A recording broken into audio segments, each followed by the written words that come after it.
ఓట్లు సీట్లు తమకు ముఖ్యం కాదని ప్రజా పోరాటాలే తమ లక్ష్యమని సిపిఎం రాష్ట్ర కార్యదర్శి జాన్ వెస్లీ అన్నారు. అణిచివేత ఉన్నంత కాలం, అసమానతలు తొలగనంత కాలం కమ్యూనిజం ఉంటుందని చెప్పారు.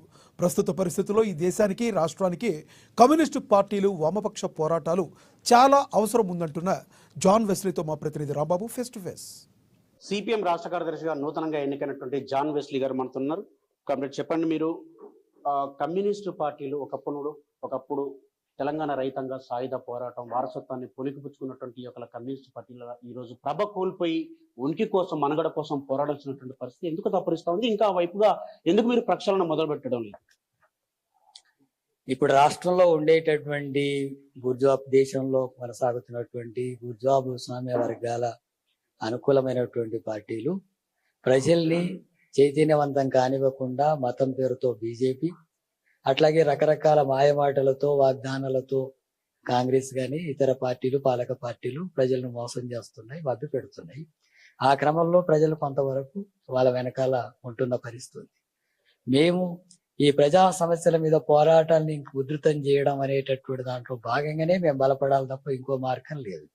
బూర్జువా పార్టీ లాగా డబ్బులు, మద్యం, ఈ రకరకాల మాయమాటలు చెప్పి అధికారంలోకి వచ్చే పార్టీ కాదు.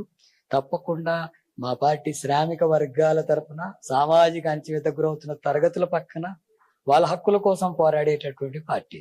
అది వాళ్ళని చైతన్యవంతం చేసి వాళ్ళని బలపరుచుకోవడం వల్ల మాత్రమే మేము ఎదుగుతాం. అలాంటి ఉద్యమాన్ని ముందుకు తీసుకెళ్తాం. తెలంగాణ సాయుధ పోరాట స్ఫూర్తిని మళ్ళీ మేము ముందుకు తీసుకొచ్చేటటువంటి ప్రయత్నం చేస్తాం.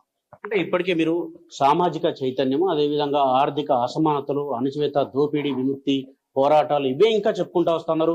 లేకపోతే బూచిగా మతోన్మాదాన్ని చూపుతా ఉన్నారు. ఇది ప్రజల్లోకి అంతగా ఎక్కుతున్నట్లేదు. ఆ వర్గాల్లోకి మీరు వెళ్ళలేకపోతున్నారు. కార్మికులకు నెలకు కనీస వేతనం 26,000 ఉండాలంటే వాళ్ళు 11,000 ఉంటే సరిపోతుందని మాట్లాడుతున్నారు. కోట్లాది మంది కార్మికులు ఉన్నారు. ఈ కార్మికులకు కనీస వేతనం 26,000 ఇవ్వాలని చెప్పి సిపిఎం అంటే అది చిన్న సమస్యగా, ప్రజలను ఆకర్షించని సమస్యగా, మీడియాను ఆకర్షించని సమస్యగా ఉంటే ఉండొచ్చు కాక, కానీ సిపిఎం కు అదే ముఖ్యమైన సమస్య. దానిలో ఓట్లు రాని, తగ్గని, పెరగని అదే మాకు ప్రధానమైన సమస్య. రైతుల విముక్తి కోసం వాళ్ళ గిట్టుబాటు ధర రావడం కానీ, వాళ్ళకు అండదండలు ఇచ్చే విషయంలో ప్రభుత్వాలు సరిగా తీసుకోనందుకు ఆత్మహత్యలు జరుగుతున్నాయి. మాకు ఆ సమస్య ముఖ్యమైనటువంటిది.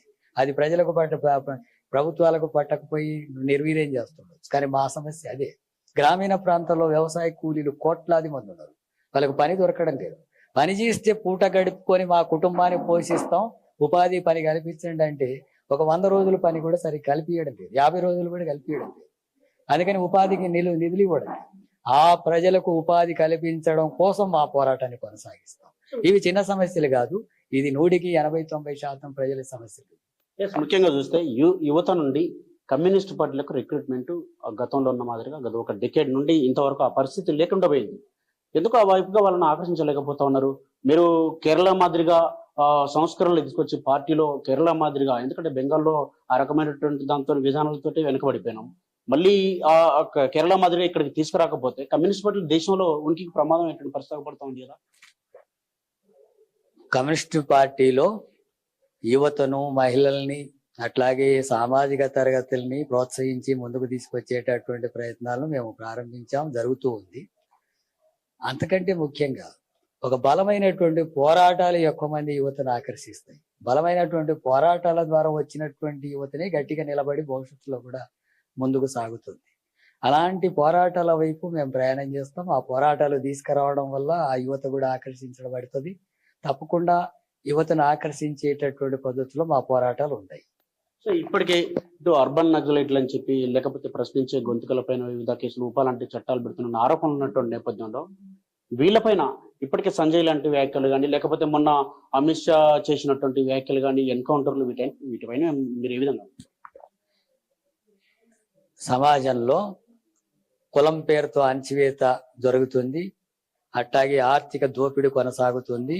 ఈ ఆర్థిక దోపిడీకి వ్యతిరేకంగా సామాజిక అణచివేత జరిగేటటువంటి పోరాటాల్లో నిర్బంధాలు పెట్టి, అది ఏ పేరు మీద, అది నక్సలైట్ పేరుతో జరుగుతున్నా, ఇంకో పేరుతో జరుగుతున్నా, అలాంటి పోరాటాలు ప్రజల సమస్యలలో భాగంగా వస్తున్నటువంటి వాటిని పరిష్కరించడం అనే దాంట్లో కాకుండా ఆ నిర్బంధాల ద్వారా, లేకపోతే హత్యలు చేయడం వల్ల, జైలులో పెట్టడం వల్ల ఈ సమస్యను అధిగమించవచ్చు అని చెప్పి పాలక వర్గాలు గతంలో అనుకున్నాయి, అవి విఫలమైనాయి.